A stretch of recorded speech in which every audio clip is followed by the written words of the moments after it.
આ સુખદેવજી ભાગવતજીના ઉત્તમ વક્તા છે. અદ્ભુત ચરિત્ર છે સુખદેવજી. અને સુખદેવજીને વંદન કરતા મંગલાચરણમાં કહ્યું, યમ પ્રવ્રજંતમ અનુપેતમપેત કૃત્યમ દ્વૈપાયનો વિરહ કાતરયાજુહાવ પુત્રેતિ તન્મયતયા તર્વોધિનેદું તમ સર્વભૂતહૃદયં મુનિમાનતોસ્મિ. યમ પ્રવ્રજંતમ. સુખદેવજીને વંદન કરતા વ્યાસજી જ્યારે આ મંગલાચરણના શ્લોકો લખે ત્યારે સુખદેવજીનું ચરિત્ર યમ પ્રવ્રજંતમ ભાગતા સુખદેવજીને ગાયા. કારણ કે મહાપુરુષ તો ચાલતા જ હોય ને સદા. મહાપુરુષ કોઈ એક સ્થાને ન બેઠા, એ સતત પરિભ્રમણ કરતા હોય. અને એટલા માટે મહાપુરુષનું લક્ષણ એ છે કે એમની આંખો ભીની હોય પણ ચરણ કઠોર હોય. આંખોમાં કરુણા હોય પણ પરિશ્રમ એટલો કર્યો હોય કે ચરણ કઠોર થઈ જાય. સતત પ્રયત્નશીલ હોય. એ સુખદેવજીની એવી કથા, અનેક પ્રકારના સુખદેવજીની ચર્ચા છે આપણે ત્યાં. કૌશિકી સંહિતામાં પણ આવે છે, દેવી ભાગવતમાં પણ જે ચર્ચાઓ છે. એકવાર જયારે પાર્વતીજીએ પ્રશ્ન કર્યો મહાદેવજીને કે આપ અજન્મા અને અમર અને હું આપની અર્ધાંગીની છું, છતાંય મારે વારે ઘડીએ જન્મ અને મૃત્યુ લેવા પડે, આવો આપણા બંનેમાં ભેદ કેમ? અને ત્યારે મહાદેવજીએ કહ્યું કે મારા હૃદયમાં ભગવાનનું કથામૃત બિરાજે છે અને એ અમૃતનું હું સદાય પાન કરું છું, એટલે મારે જન્મ મરણના ચક્કરમાં પડવું નથી પડતું. બે હાથ જોડીને સતી મહારાણીએ કહ્યું કે નાથ, હું પણ આપની અર્ધાંગીની છું. આપના પ્રત્યેક વસ્તુમાં અડધો ભાગ મારો એ લાગે, કૃપા કરી મને પણ કથામૃતના પાન કરાવો. અને સાંભળીને મહાદેવજી પ્રસન્ન થઈ ગયા. જો ઘરમાં કોઈ સેવા વિશે કે ઠાકોરજી વિશે પૂછે ને, તમને તો કાંઈ આવડતું નથી એમ કઈ બગાડી નહીં દેવા, પ્રેમથી સમજાવો, શીખવાડો. એટલે ઘણી વાર અમારી પધરાવની હોય ને ત્યારે બહેનો ભાઈઓને તો પાછળ જ કહે, તમે તો બોલતા જ નહીં, તમને આવડતું જ નથી બોલતા, કાંઈ આવડતું, પાછળ જ રહેજો. અમે બોલાવીએ ને આગળ તોય પેલા પાછળ પાછળ જ ભાગે. પહેલેથી બધું ટ્રેન થઈ ગયું, બધું શીખવાડી દીધેલું હોય. કોઈ આગળ આવતું હોય તો કોશિશ કરવી. જો કોઈની અંદર ભાવ જગાવવો એ પણ એક કળા છે. એ પણ આપણને આવડવું જોઈએ કે ના ના તમારાથી આ બહુ સુંદર થાય, આ તો તમે જ કરજો, એમ કરીને પ્રોત્સાહન કરાવો. પ્રસન્ન થયા મહાદેવજી અને કહેવત પ્રસિદ્ધ કથા છે, 3 ગાળ તાળી વગાડી સ્થળ નિર્જન બની ગયું અને વટવૃક્ષની નીચે બિરાજમાન થયા મહાદેવજી અને કહ્યું કે આ તો સમાધિની કથા છે, સમાધિમાં બિરાજીને હું ભાગવતની કથા કરીશ, તમે શ્રવણ કરજો, વચ્ચે વચ્ચે હુંકારો આપતા રહેજો, જેથી મને ખબર પડે કે આપ શ્રવણ કરી રહ્યા છો. બધા જ જતા તો રહ્યા, સ્થળ નિર્જન બની ગયું, પશુ પંખી બધા જ ગયા, પણ જે વૃક્ષની નીચે બેઠા હતા ત્યાં એક સુકીએ ઈંડું આપ્યું હતું અને એમાંથી બચ્ચું નીકળવાની તૈયારીમાં મહાદેવજી કથા કહી રહ્યા છે, પાર્વતીજી હુંકારો આપી આપીને શ્રવણ કરે છે અને એટલામાં ઈંડામાંથી કથાનો પ્રભાવ બચ્ચું બહાર નીકળ્યું અને મનમાં હરખ કરે છે.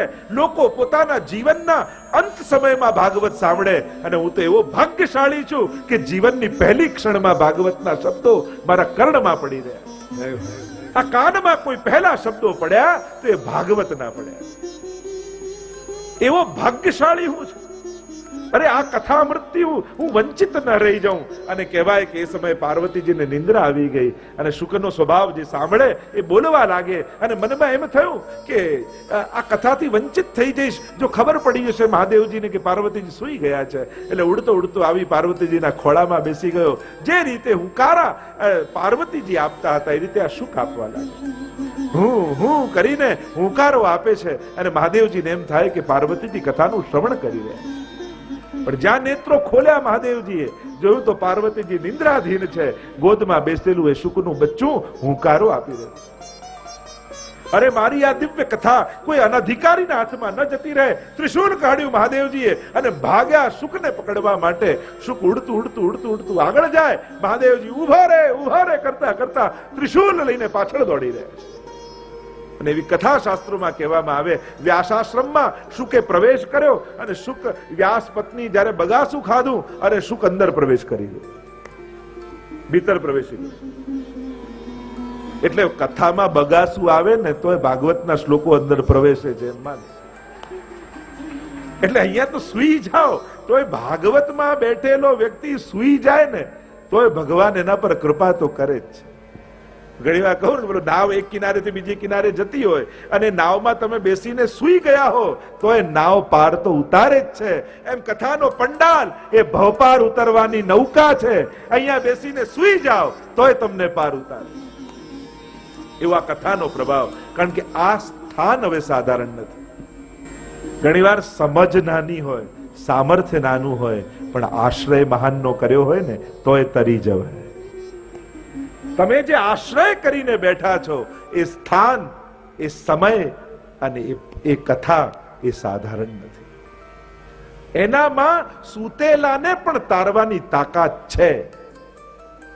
સમજદાર તો તરે જ છે, વિદ્વાન તો તરે જ છે, શ્રોતા તો સમજે છે, પણ સોતા પણ તરી જાય છે. શ્રોતા તરે પણ સોતા તરે. એવો આ કથાનો પ્રભાવ. અને કહેવાય છે 16 વર્ષ સુધી શુકદેવજી વ્યાસપત્નીના ગર્ભમાં રહ્યા. તેજ બદલાઈ ગયું વ્યાસપત્ની. વ્યાસજી વિનંતી કરે છે કે આપ બહાર પધારો. ખબર પડી ગઈ કોઈ દિવ્ય આત્માએ પ્રવેશ કર્યો છે. આ કોઈ સાધારણ જીવ નથી લાગતો.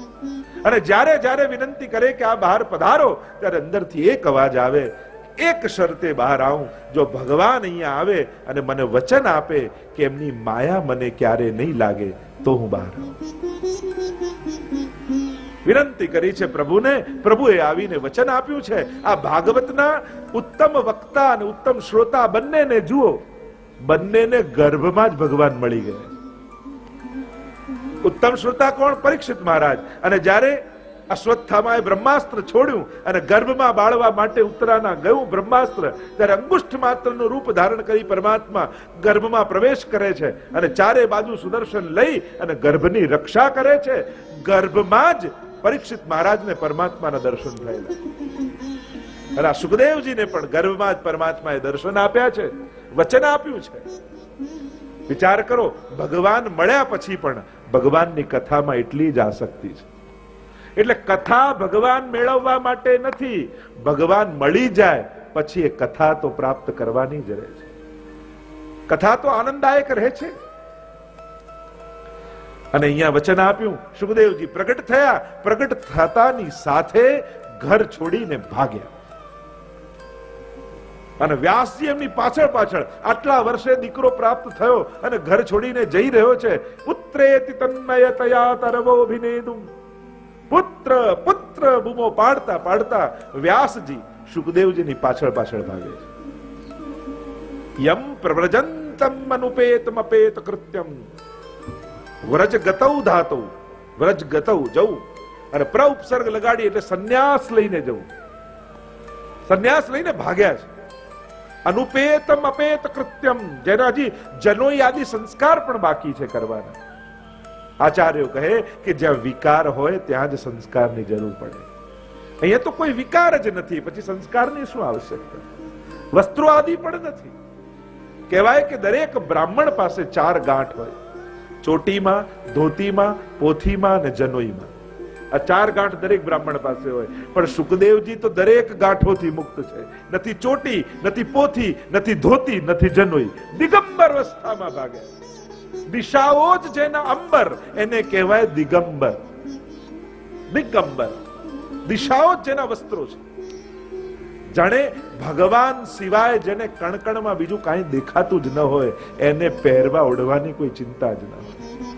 ચિંતા એને છે જેની આંખમાં વિકાર છે. જેને વિકાર જ નથી એને ક્યાં કઈ આવશ્યકતા રહે છે? અને એટલા માટે વ્યાસજી પાછળ પાછળ ભાગે છે પણ કોઈ ઉત્તર નથી આપતા સુખદેવ. તરવોભિનેદુ, આજુબાજુ અનેક વૃક્ષો છે. એટલે સુખદેવજી તો ન બોલ્યા, પણ આજુબાજુ વૃક્ષો ઉગેલા હતા, એમણે હલી હલીને કંઈક ઉત્તર આપતા હોય એ રીતે સંકેત વ્યાસજીને કર્યો. જાણે જવાબ આપી રહ્યા છે વૃક્ષો. જવાબ આપતા જાણે વ્યાસજીને એમ કહી રહ્યા છે કે વ્યાસજી અમારી સામે જુઓ, અમે તાડ તડકો વરસાદ બધું જ સહન કરીએ, પણ અમારી ઉપર ફળ લાગે એ ફળ અમે પોતે નથી ખાતા, એ તો સમાજને આપી દેતા હોઈએ છે. એમ આપની તપશ્ચર્યાનું ફળ આ સુખદેવજી છે, એમાં મોહ ન રાખો અને સમાજના કલ્યાણમાં સુખદેવજીને સમર્પિત કરી દો. मन रे तू वृक्षन को मत ले, काटे ता पर स्नेह नहीं और सींचे ता नहीं स्नेह. સુરદાસજી નું પદ છે ને કે મન તું વૃક્ષનો મત લે. તને કોઈ રોજ વૈષ્ણવ ન મળે સત્સંગ માટે તો વાંધો નહીં, પણ તારા ઘરની બહાર નીકળ, એક વૃક્ષ ઉગેલું હશે, એની સામે ધ્યાનથી જો તો એનાથી ઉત્તમ બીજો કોઈ સત્સંગી નથી. બીજ રૂપે વાવો, તાડ તડકો વરસાદ બધું જ સહન કરે અને ફળ લાગે પોતે ન ખાય, આપે. કોઈ એને પથ્થર ફેંકે તોય દ્વેષ નથી, કોઈ પાણી સ્વીચે તોય સ્નેહ નથી. એ તો બધાને સમભાવથી જુએ છે. આનાથી મોટો વૈષ્ણવ તને ક્યાં મળશે? વનસ્પતય વૈ વૈષ્ણવા, મહાપ્રભુજી આજ્ઞા કરે છે કે આ વનસ્પતિઓ પણ વૈષ્ણવ છે. અને વૈષ્ણવતાના બધા લક્ષણો એમની ભીતર વિદ્યમાન છે. સુખદેવજી ભાગી રહ્યા છે, પાછળ પાછળ વ્યાસજી આવે છે અને એટલે કે સર્વભૂત હૃદયમ મુનિમાનતોસ્મિ. એવા સર્વભૂત હૃદય મુનિ મનનશીલા મુનિ એવા સુખદેવજીને નમન કરીએ. સર્વભૂત કયા? કારણ કે એવી કથા પુરાણોમાં કહેવામાં આવે છે કે જ્યારે સુખદેવજી ભાગી રહ્યા હતા ત્યાં એક સુંદર સરોવર આવ્યું, અપ્સરાઓ સ્નાન કરી રહી હતી. સુખદેવજી નીકળ્યા ત્યારે કોઈ ફરક ન પડ્યો અપ્સરાઓને, પણ જ્યાં વ્યાસજી પાછળ પાછળથી આવ્યા એટલે બધાએ બહાર નીકળીને વસ્ત્રો પહેરી લીધા. વ્યાસજીને આવ્યો ક્રોધ, મારો 16 વર્ષનો યુવાન દીકરો અહીંયાથી જાય તો તમને શરમ ન લાગે, અને મારા જેવો ઘરડો વ્યક્તિ અહીંયાથી જાય તો તમને શરમ લાગે, સંકોચ લાગે, આવું કેમ? અપ્સરાઓએ બે હાથ જોડીને કહ્યું, ક્ષમા કરજો મહાત્મન, આપ વૃદ્ધ છો, પણ આપની આંખમાં એટલો તો વિકાર છે કે આ સ્ત્રી છે અને આ પુરુષ એટલો ભેદ છે. પણ આપના પુત્ર સુખદેવજી તો ઈશ્વર સિવાય બીજું કંઈ જોતા જ નથી આ વિશ્વમાં. અને એટલા માટે જેની આંખમાં વિકાર ન હોય ત્યાં અમને શરમ પણ લાગતી નથી. શરમ સંકોચ ત્યાં જ છે જ્યાં વિકાર છે. અને એટલા માટે એવા સુખદેવજીને અહીંયા નમન કર્યા છે જે સર્વભૂત છે. આગળ કથાને લઈ ગયા, નૈમિષારણ્યમાં લઈ ગયા. 1000 વર્ષ સુધી ચાલે એવો યજ્ઞ આદરીને સૌનક આદિ ઋષિઓ બિરાજમાન છે નૈમિષારણ્યમાં.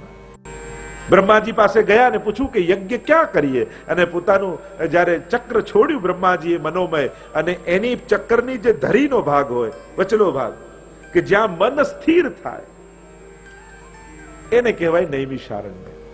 અને એ ભાગમાં યજ્ઞ કર્યો છે. સુતજીને બોલાવ્યા છે સત્સંગ માટે, કારણ કે યજ્ઞમાં થોડો સમય બચે છે અને એમ થયું કે કંઈક લૌકિક ચર્ચા થાય એના કરતા ભગવત કથા સાંભળી. સુતજીને આમંત્રિત કર્યા, ઉપર સ્થાનમાં બિરાજમાન કર્યા. સૌનક આદિ ઋષિઓ બિરાજમાન થયા, સુંદર પ્રશ્નો કર્યા છે. સૌથી પહેલા વંદન કર્યા. સુતાખ્યાહી કથા સારમ મમ કર્ણ રસાયનમ. આપ કથાનો સાર અમને સંભળાવો જે અમારા કર્ણ માટે રસાયણ રૂપ હોય. અનેક પ્રકારના સુંદર પ્રશ્નો કર્યા અને સૌનકજી બોલ્યા, ભક્તિ જ્ઞાન વિરાગાપ્તૌ વિવેકો વર્ધતે મહા માયા મોહ નિરાશાશ્ચ વૈષ્ણવૈઃ ક્રિયતે કથમ. ગુરુદેવ, ભક્તિ જ્ઞાન અને વૈરાગ્યથી પ્રાપ્ત થનારા વિવેકની વૃદ્ધિ કેમ થાય?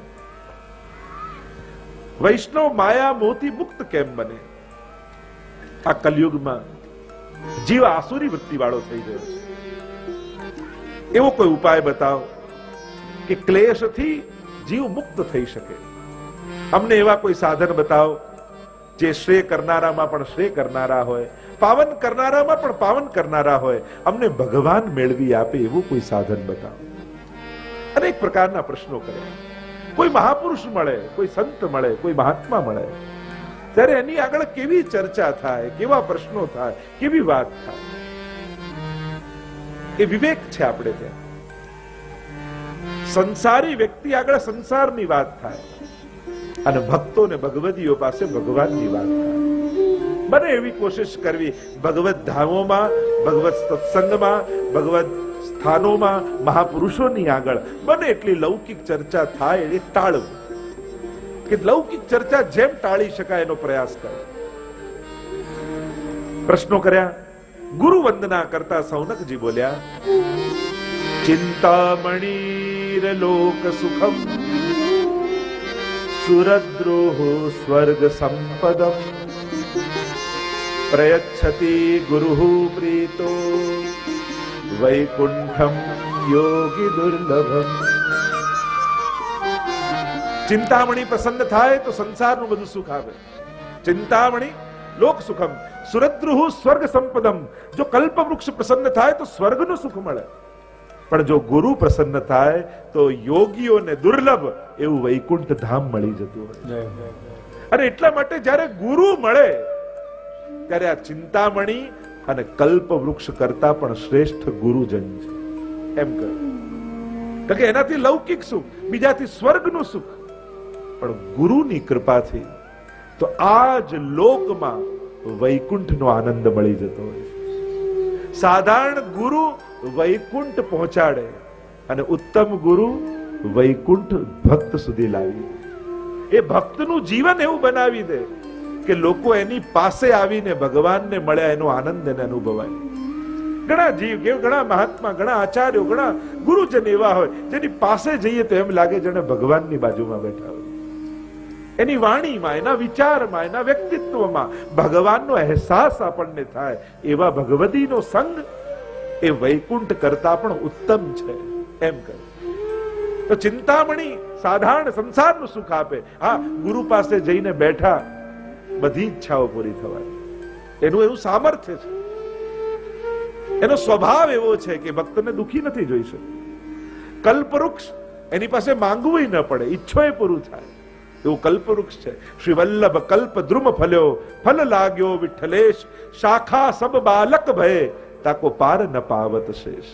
એટલે હરિરાય મહાપ્રભુજી વલ્લભ સાખીમાં કહ્યું, વૈષ્ણવ માટે કલ્પવૃક્ષ કોણ? તો કે શ્રી મહાપ્રભુજીનો આશ્રય એ કલ્પવૃક્ષ સમાન છે. પણ ગુરુ પ્રીતો વૈકુંઠમ યોગી દુર્લભમ. યોગીઓને પણ દુર્લભ એવું વૈકુંઠ ધામ આપે છે. અને એટલા માટે દરેક જીવે કોઈ ને કોઈ વ્યક્તિગત સદગુરુનો આશ્રય જરૂર કરવો. કારણ કે ગુરુનો આશ્રય કોઈ વ્યક્તિની પૂજા નથી, એ વ્યક્તિત્વનું આરાધન છે. એ પરમ વ્યક્તિત્વનું આરાધન, એ ગુરુ ભાવનું આરાધન છે. અને એ ગુરુ ભાવ જ્યારે હૃદયને સ્પર્શે છે ત્યારે જીવન બદલાવા લાગે છે. ગુરુ કરે છે શું? પેલું એક વ્યક્તિ પથ્થર તોડતો હતો અને મૂર્તિ બનાવતો, અડધી મૂર્તિ બની એટલે કોઈએ પૂછ્યું કે કેટલી સરસ તે મૂર્તિ બનાવી. ત્યારે પેલા મૂર્તિકારે કહ્યું, મેં મૂર્તિ નથી બનાવી, મૂર્તિ તો પથ્થરની અંદર હતી જ, મેં તો વધારાના પથ્થરો દૂર કરી દીધા છે. એમ આ બધા દૈવી જીવો છે, એ લીલાના જીવો છે. ગુરુ તો કેવલ વધારાના પથ્થરો દૂર કરે છે. સુરદાસ, કુમનદાસ, પદ્મનાભદાસ દરેકની અંદર છે, જરૂર ખાલી વધારાના પથ્થરો દૂર કરવાની છે. એટલે જ ભગવદ ગીતામાં પણ ભગવાને કહ્યું, તદ વિદ્ધિ પ્રણિપાતેન પરિપ્રશ્નેન સેવયા ઉપદેક્ષંતિ તે જ્ઞાનમ જ્ઞાનિનઃ તત્વદર્શિનઃ. અર્જુનને કહ્યું કે તું એ ગુરુની શરણે જા, જે તને તત્વદર્શી બનાવે. તત્વદર્શી ગુરુના શરણે જા, જે તને જ્ઞાન આપે. 3 વસ્તુ બતાવી: પ્રણામ, પરિચર્યા અને પરિપ્રશ્ન. આ 3 વિધિ ગુરુ પાસે જવાની બતાવી. સૌથી પહેલા વંદન કર, અહંકારને મૂકી દે, શરણે થા, એનો આત્મીય બન. અને જ્યારે આત્મીય થઈશ, પરિચર્યા કર, કારણ કે સેવા કરવાથી અહંકાર ઓગળે છે. બને તો જ્યારે પણ ભગવત સ્થાનોમાં જાઓ, ગુરુજનોને ત્યાં જાઓ, ઠાકોરજીના મંદિરમાં જાઓ, બને તો એવી સેવા કરો કે જે સેવાથી તમારા અહંકારને ઠેસ લાગતી હોય. કારણ કે તમારે જ તમારો અહંકાર તોડવો પડશે, બીજા તોડશે ને નહીં ગમે તમને. કારણ કે બીજા કોઈ અહંકારને ચોટ લગાવે ને તો આપણે એ વ્યક્તિથી દૂર થઈ જઈએ, એ પ્રવૃત્તિથી દૂર થઈ જઈએ. મને આમ કહી ગયો, મારી પાસે આમ કરાવ્યું, મને આમ જગ્યા ના આપી, આપણે ઠોસ લાગે. તો અહંકાર આપણને દેખાતો નથી, બીજા બતાવે ગમતો નથી, તો કાઢવો કઈ રીતે? એનો ઉપાય એ જ છે, આપણે જ વિવેકની હથોડી લઈ આપણા અહંકારના પહાડને તોડી નાખીએ. આ વિવેકની કુહાડીથી આપણે જ અહંકાર તોડવાનો. અને એટલા માટે એવી સેવા પસંદ કરો જેનાથી તમને તમારી જાતનું અપમાન થતું હોય એમ તમને લાગે. હવે બીજા કરશે તો એ નહીં જાગે, આપણે જ આપણો વિવેક કરીએ. એવી સેવા લો, બુહારીની, વસ્ત્રની, સોહૈનીની, એવા પ્રકારની કે આપણે એમ લાગે હું આટલો મોટો ને હું આ કરું. પણ ભગવાન આગળ આપણે કાંઈ નથી. બસ એટલું સમજી જઈએ ને, એનાથી મોટું બીજું કોઈ જ્ઞાન નથી કે ઠાકોરજીની આગળ હું કાંઈ નથી.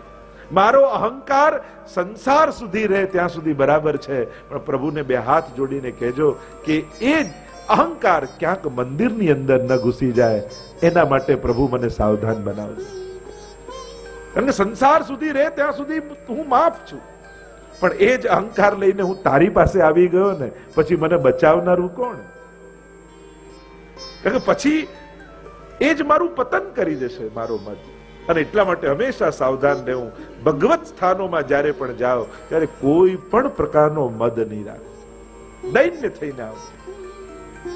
ગુરુ પાસે જવાની વાત કરી કે વિધિપૂર્વક જા. અને આગળ જયારે આ પ્રશ્નો કર્યા છે ત્યારે સુતજી કહેવા લાગ્યા કે સૌનકજી, તમારા બધા જ પ્રશ્નોનો એક જ જવાબ છે,